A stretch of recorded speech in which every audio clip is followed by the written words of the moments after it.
Ipinangaral ni Jesus ang paghahari ng Diyos. Sakit ay kanyang ginamot.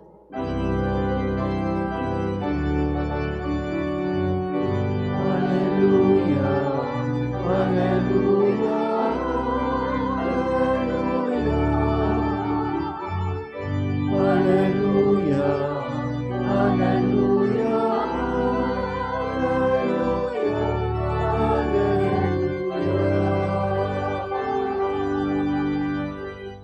Sumainyo ang Panginoon. At sumainyo rin. Ang mabuting balita ng Panginoon ayon kay San Marcos. Papuri sa iyo, Panginoon. Noong panahong iyon, sina Jesus at ang kanyang mga alagad ay tumawid ng lawa at pagdating sa Genezaret ay isinadsad nila ang bangka.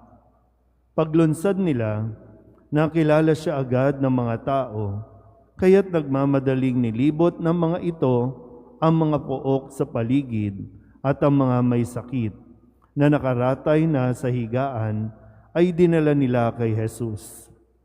Saan man nila mabalita ang naroon siya at saan man siya dumating, maging sa nayon, lungsod o kabukiran, ay dinadala sa liwasan ang mga may sakit at isinasamo sa kanya na pahipuin sila kahit man lamang sa palawit ng kanyang kasuotan. At lahat na makahipo nito ay gumagaling. Ang mabuting balita ng Panginoon. Pinupuri ka namin, Panginoong Hesu Kristo. Isang magandang gabi po sa inyong lahat. Ngayon po ay Lunes ng ikalimang linggo sa karaniwang panahon at sa tulong ni Santa Scholastica at tinawang maunawaan ang mensahe ng ating Panginoon sa gabing ito ng ating pagdiriwang. Sino po ang pinakamatagal ng nakatira dito sa bayan ng Gagalangin? Siguro mga 1930s. Nandito na kayo, 1930s. Panahon ng gera, panahon ng Hapon, Kastila. Ano itsura nitong Gagalangin dati? Naalala niyo pa ba? O sa abot ng inyong maaalala, anong itsura ng Gagalangin dati? Naabutan niyo pa ba na mapuno ang paligid? Kayo ba nakapaglambitin pa sa mga puno ng bayabas? May mga tanim ba dito dati? Mangga? Di ba? O sige. Sinong nakapagtampisaw pa sa ilog? Wala na. Madumi na ng abutan natin. At lalong dumumi nung dumating kayo sa mundong ito. Kasi sa unang pagbasa, sinisimulan natin itong aklat ng Henesis. At yung pinakaunang bahagi ay ang paglikha ng Diyos. Lahat ng nililikha ng Diyos ang sinasabi, nasiyahan siya. Kasi ang ganda talaga. Ewan ko, doon sa mga lugar na talagang hindi pa naaabot ng sasakyan, di pa naaabot ng mga modernong kagamitan, talagang masasabi mo, ang ganda ng kapaligiran. Yung bang pagsapit ng gabi, pag tumingala ka, marami kang makikreate na creature doon sa mga bituin. Napakaganda, napakaliwanag. Nung panahon ng COVID, di ba, mula dito, pag umakyat ka sa mataas na gusali, natatanaw mo na yung kabundukan ng Antipolo ng Rizal. Sabi, ay, yun pala yun. Pero bago ang COVID, hindi natin nakikita. Sa kapal ng usok. Yung ilog, talagang hindi mo maintindihan ano nangyari sa ilog. Dapat tubig ang umaagos dyan, pero bakit basura ang umaagos dyan? Nilikha ba ng Diyos na madumi ang daigdig? Yan. Sana, no?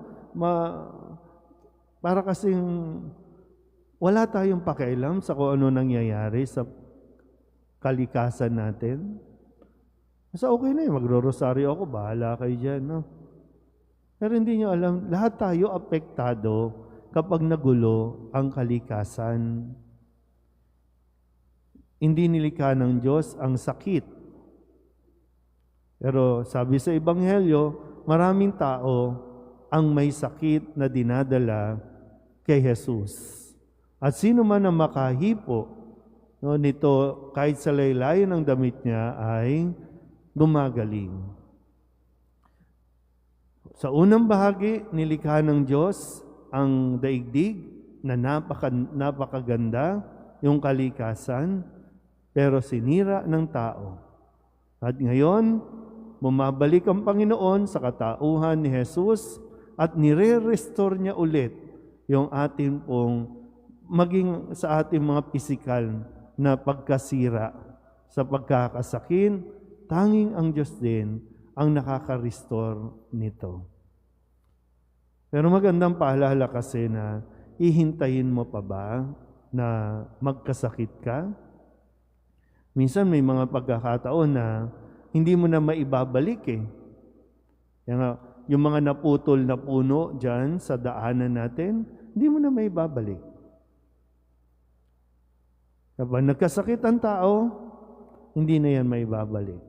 Nasira na ang baga mo, nasira na ang bituka mo, o kung anumang bahagi ng katawan mo, dahil sa kapabayaan, dahil bahagi tayo ng nilikha ng Diyos, na mabuti, maganda, pero inaabuso natin ang lahat ng nilikha ng Diyos. Magandang paalala ito sa atin, ha? Huwag na nating hintayin na mapirwisyo tayong lahat dahil sa kalikasan. At huwag nating isisisi sa Diyos, huwag nating isisisi sa kalikasan ang mga kaguluhang nangyayari sa atin. Dahil tao ang may kapabayaan. Sa kabutihan ng Diyos, gusto niyang ibalik yung mga nasira sa atin. Gusto niyang ibalik at talagang kayang-kaya niyang ibalik ang dating sigla, ang dating ganda ng kanya ring nilikha. Amen.